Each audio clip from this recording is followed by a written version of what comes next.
Alright, welcome to the Trailer Project. I'm Alex Miller, contributor for Battleship Pretension and Film Inquiry. So for this entry, we are going all the way to the land down under for the very whacked out and ultra-violent Aussie Western Mad Dog Morgan. Directed by Philippe Mora, starring none other than the incomparable Dennis Hopper and David Copperfield. As a side note, I wanted to say that there's like 5 different versions of this trailer online. The one we're about to see now is touted as the original, while there's some restored cuts thanks to Troma Video, who have distributed the film on DVD. There's some other versions that I honestly can't account for.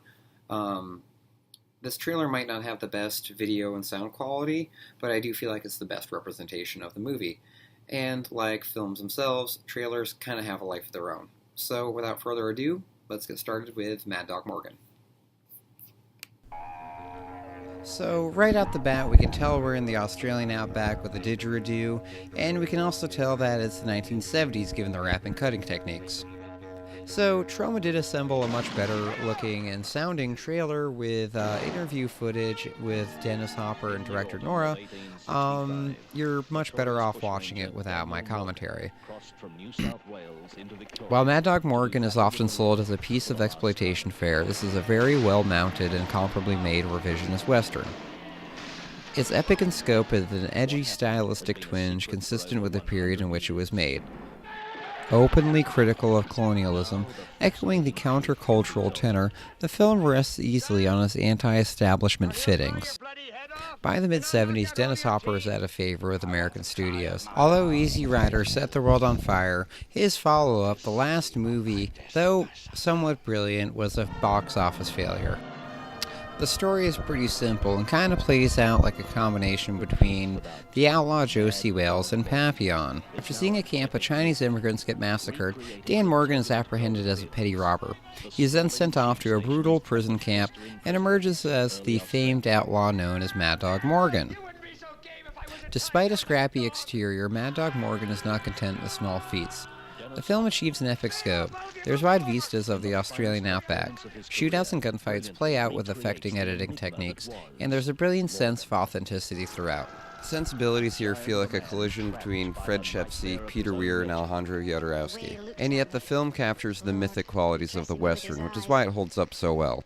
The way I discovered this movie is actually pretty funny. So, Westerns are like my favorite genre, and once upon a time, probably back in 2005, I found this like public domain cheapo DVD special called Mean Guns.